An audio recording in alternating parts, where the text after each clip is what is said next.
Selamat pagi saudara-saudara sekalian. Hari ini saya diberi tema ditransformasi oleh kebangkitannya. Jadi diubah oleh kebangkitannya. Mari kita baca sama-sama 1 Petrus 1 ayat 3. Terpujilah Allah dan Bapa Tuhan kita Yesus Kristus, yang karena rahmat-Nya yang besar telah melahirkan kita kembali oleh kebangkitan Yesus Kristus dari antara orang mati kepada suatu hidup yang penuh pengharapan. Ya, di sini dikatakan, kita tahu ungkapan dilahirkan kembali itu pertama kali terdapat di dalam percakapan Yesus dengan Nikodemus, di mana Yesus berkata, "Aku berkata kepadamu, sesungguhnya jika seorang tidak dilahirkan kembali, ia tidak dapat melihat kerajaan Allah."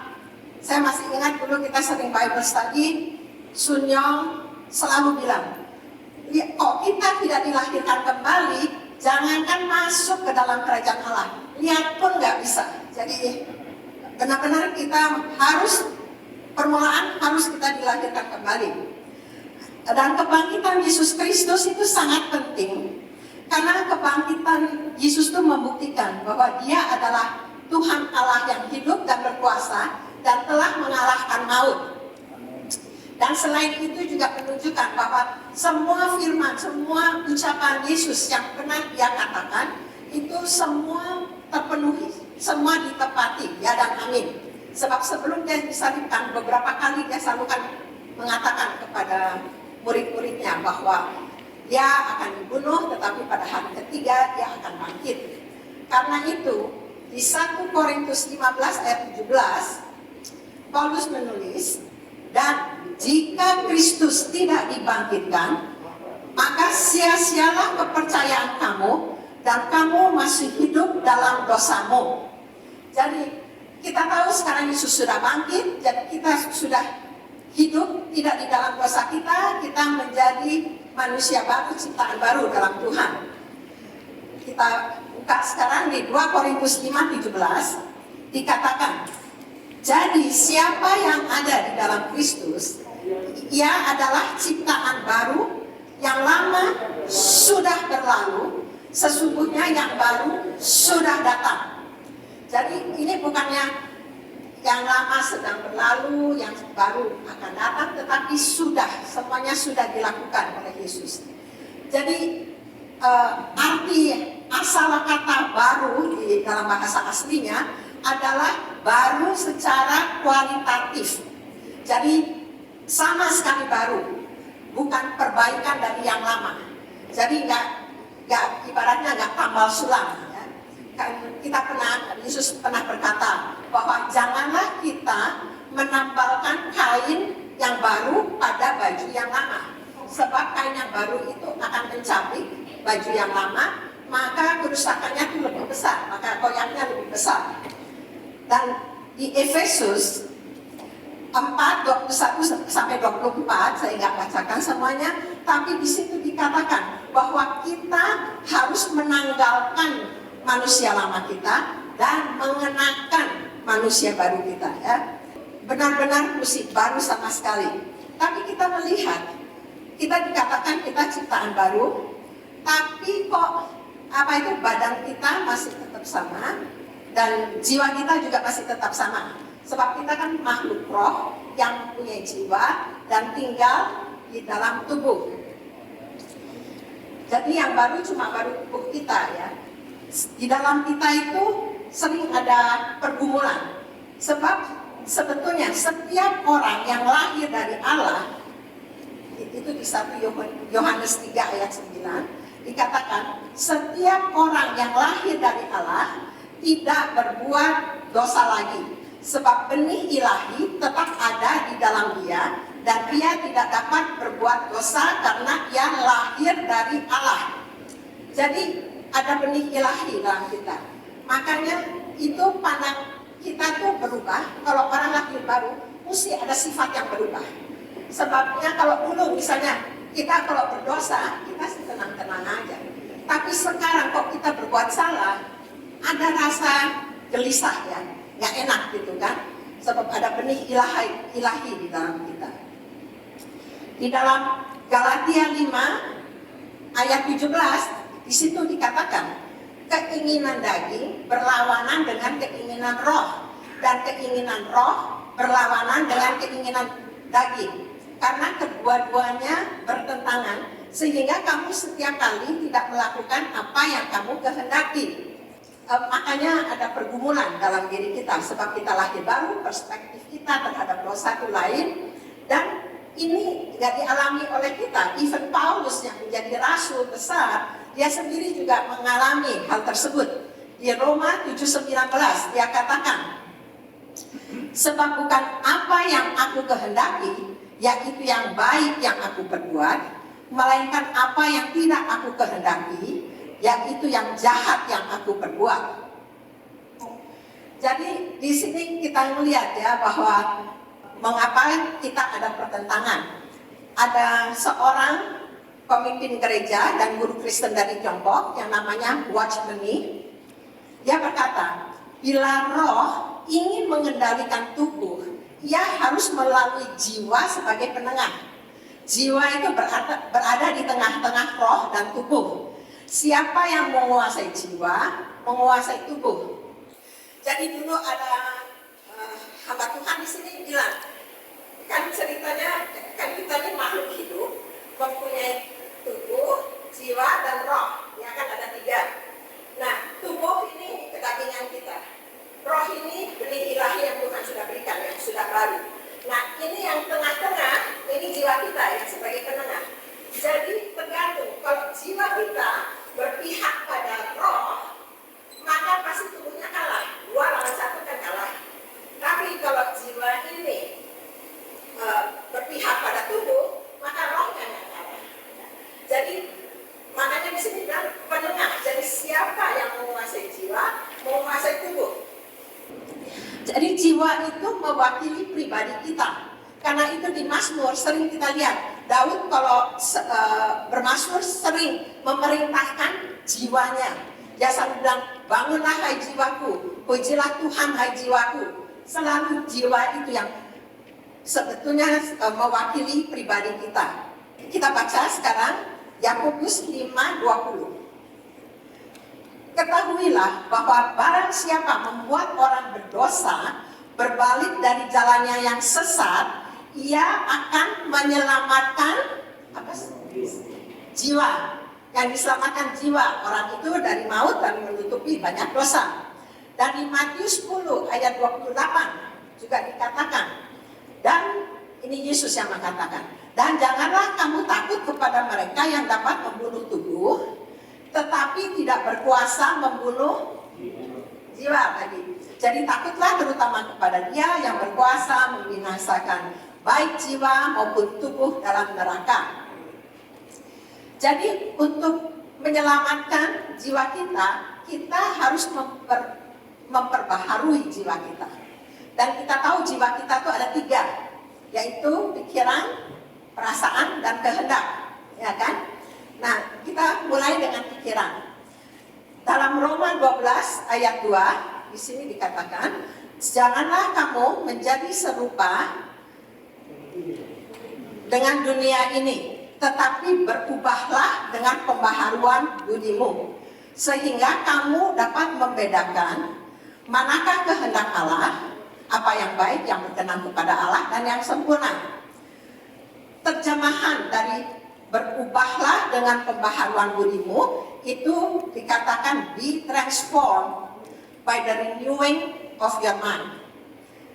Transform ini dalam bahasa aslinya itu adalah perubahan yang radikal. Saya tahu saudara pasti sudah sering dengar itu, yaitu seperti metamorfosa, perubahan dari ulat menjadi kupu-kupu. Nah, sekarang bagaimana kita bisa memperbaharui pikiran kita? Yaitu dengan firman Tuhan. Kita tahu firman Tuhan itu adalah makanan rohani kita. Yesus waktu dicobai oleh iblis kan mengatakan, manusia hidup bukan dari roti saja, tetapi dari setiap firman yang keluar dari mulut Allah. Jadi salah satu cara untuk membunuh sesuatu makhluk yang hidup, baik itu tanaman, tumbuhan, hewan, manusia adalah dengan tidak memberi makan, sehingga bisa mati kelaparan. Jadi kita juga tahu kalau kita tidak makan firman Tuhan, lama-lama kita juga bisa mengalami kematian rohani. Di Joshua 1 ayat 8, di situ dikatakan, janganlah engkau lupa memperkatakan kitab Taurat ini, tetapi renungkanlah itu siang dan malam, supaya engkau bertindak hati-hati sesuai dengan segala yang tertulis di dalamnya. Sebab dengan demikian perjalananmu akan berhasil dan engkau akan beruntung. Jadi firman itu bukan hanya untuk didengar dan dipelajari, tetapi harus juga diperkatakan, direnungkan, dan dilakukan.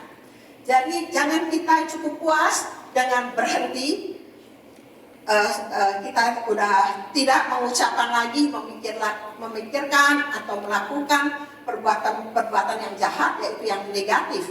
Tapi kita harus gantikan, kita harus isi dengan perkataan, pikiran, dan perbuatan yang positif, yaitu firman Tuhan. Ada satu guru datang di kelas membawa gelas yang diisi dengan minyak yang kotor. Jadi dia berkata kepada murid-muridnya, gimana caranya mengeluarkan minyak yang kotor itu, tetapi tanpa menyentuh gelas tersebut. Jadi murid-murid mulai mikir, ya gimana caranya ya. Tapi ada satu murid yang pintar. Dia bilang caranya itu dengan mengisi air itu dengan minyak yang bersih. Dengan sendirinya minyak kotor itu akan keluar. Jadi demikian juga dengan kita. Kita kalau ada pikiran, perbuatan, semua yang tidak benar, jangan kita bagaimana mengeluarkannya itu hanya dengan mengisi yang bersih dengan firman Tuhan. Maka dengan sendirinya itu semua akan keluar. Tadi itu pikirannya. Sekarang kita akan memperbaharui bagaimana kita memperbaharui perasaan kita. Perasaan kita itu dapat diperbaharui dengan pengalaman pribadi dengan Tuhan secara konsisten, ya. Karena dengan mengalami Tuhan, kita akan mengenal Tuhan secara pribadi. Dan saudara kan tahu kan, nggak kenal maka nggak sayang. Jadi kalau pengetahuan tentang Tuhan bisa didapat tanpa pengalaman. Sedang kamu IQ-nya tinggi, kamu pintar, kamu bisa belajar firman, ngerti. Tapi pengenalan akan Tuhan tidak mungkin kita dapat tanpa pengalaman dengan Tuhan. Jadi kita harus mempunyai pengalaman dengan Tuhan. Dan kita tahu masa sulit itu adalah kesempatan untuk kita mengalami Tuhan. Jadi saudara kalau lagi mengalami masa sulit, jangan sibuk-sibuk nengkingin itu masa sulit supaya berlalu. Sebab kadang-kadang Tuhan ada plan di baliknya, supaya kita lebih mengenal Tuhan. Dan seperti tadi Pastor Dio sudah bilang, Pastor Dio atau enggak ya, saya lupa, bilang bahwa kekekalan itu jauh lebih penting dari kekinian. Jadi Tuhan itu lebih ingin merubah kita daripada merubah keadaan kita. Ya. Ini kita bisa lihat bedanya Daud dan Salomo. Daud itu sebelum menjadi raja, dia dari masa dia diurapi oleh Nabi Samuel sampai dia menjadi raja itu paling dikit 13 tahun. Itu dia dikejar-kejar sama raja, mengalami masa yang sulit. Tetapi membuat Daud lebih kuat dalam Tuhan dan membuat dia itu lebih selalu dekat sama Tuhan. Karena dia tahu Tuhan itu benteng dia, adalah perlindungan dia. Makanya dia mengatakan kan, satu hal yang telah kuminta kepada Tuhan, itulah yang kuingini. Diam di rumah Tuhan, menyaksikan kemurahan Tuhan dan menikmati baiknya. Padahal sebetulnya saudara, bait Allah kan belum didirikan kan, waktu zaman Daud kan, baru zaman Salomo kan didirikan. Tetapi maksud Daud itu bahwa menikmati bait itu adalah hadirat Tuhan. Juga dia mengatakan kan bahwa dia selalu mencari wajah Tuhan. Sebab wajah Tuhan itu adalah pribadi Tuhan. Dia ingin berfellowship dengan Tuhan. Dia nggak nyari tangan Tuhan untuk berkat, tetapi dia mencari wajah Tuhan. Kalau saudara nyari yang mana? Wajah atau tangan? Oke. Tetapi Salomo itu nggak pernah mengalami masa sulit. Dia hidup, dilahirkan jadi anak raja. Lantas udah gitu dia menggantikan bapaknya yaitu Daud jadi raja. Karena itu dia mengalami 2 kali perjumpaan dengan Allah kan. Yang sekali itu yang dia minta hikmat dan Tuhan saking please dengan permintaan dia sampai ditambah kekayaan, kemuliaan, itu sering dikhotbahin sama orang-orang. Dan yang kedua sesudah pentapisan bait suci. Ya. Nah, Salomo merasakan perjumpaan dia dengan Tuhan yang 2 kali itu sudah cukup. Makanya akhir hidup dia adalah menyembah berhala. Tetapi Daud sampai sekarang pun orang sering mengatakan bahwa Daud adalah orang yang berkenan di hati Tuhan. Walaupun ya dosanya juga mengerikan, tetapi bahwa keingin dia selalu dekat dengan Tuhan, mengalami Tuhan, itu yang membuat hati Tuhan juga mengasihi dia ya. Sebetulnya Tuhan mengasihi kita semua ya, sorry nanti. Tuhan mengasihi kita lebih dahulu dan kasihnya sempurna. Oke, jadi pengetahuan tentang Tuhan tanpa pengenalan akan Tuhan sering menghasilkan pemahaman yang salah. Ya, ini contoh yang jelas tuh orang Farisi sama ahli Taurat. Ahli Taurat tuh pasti firman Tuhan itu udah kelotok ya di otaknya ya. Tapi waktu Tuhan Yesus datang, mereka tidak mengenal Tuhan, malahan mau membunuh Tuhan. Dan Yesus tuh sering mengecam orang Farisi, bilang orang munafik, kayak kuburan, sebab mereka itu pengetahuan tanpa pengalaman itu sering menimbulkan kesombongan. Dan Tuhan tuh paling benci sama orang sombong. Kayak malah dikatakan Tuhan menentang orang yang sombong. Karena itu saudara ingat Thomas Andrew, perancang kapal Titanic, kan dia berkata kan bahwa bahkan Tuhan tidak akan mungkin bisa menenggelamkan kapal ini. Dan kita tahu dalam pelayaran yang pertama Titanic sudah tenggelam ya. Dan kesombongan itu juga sering menyebabkan pertengkaran. Banyak orang yang sangka sombong itu tinggi hati, angkuh, hidungnya ke atas, anggap semua orang rendah. Sebetulnya bukan, sebetulnya kesombongan itu adalah self-centeredness. Jadi aku, dan aku. Ya. Itu artinya kesombongan. Makanya banyak orang suka bertengkar sebab mereka selalu merasa aku yang paling benar. Selalu aku, selfish, self-righteous, self-confident, itu semua kesombongan ya. Nah dulu saya sama Steve waktu baru menikah, belum terima Tuhan, sayanya belum terima Tuhan, suka bertengkar. Saudara di sini suami istri suka bertengkar nggak ya? Nggak pernah ya, kelihatannya keren-keren semuanya ya. Nah kalau saya tuh bertengkar, saya sering kasih Steve tuh silent treatment, bisa sampai berhari-hari. Nah tapi akhirnya kita terima Tuhan, suka mengikuti Bible study. Nah di dalam Bible study itu ada satu couple yang jauh lebih senior dari kita. Dia bilang kalau mereka bertengkar, pasti malam sebelum tidur mereka pegangan tangan, mereka berdoa sama-sama.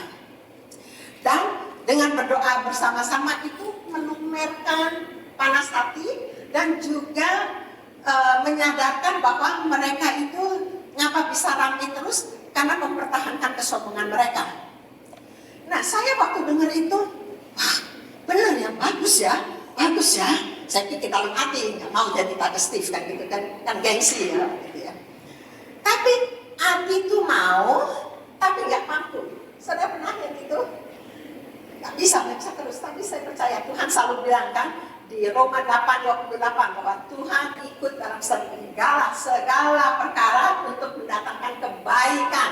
Kebaikan ya saudara, nggak kenyamanan ya, untuk kebaikan. Jadi kita dirubah semua itu. Nah, jadi contohnya suatu hari ada anak ICF. Anak ICF itu anak muda di gereja. Dia telepon, ya, saya angkat. Ada apa? Cik Inge, kita ada masalah besar. Oh, lantas saya cerita, bla. Lantas saya bilang, tolong doakan ya Cik Inge. Nah, saya waktu itu kayaknya Steve udah langsung kan bilang, nggak bisa ya, nggak mau ya, kan nggak mungkin kan. Jadi saya, oke. Nanti kita doakan. Udah, lantas Steve nanya, siapa itu?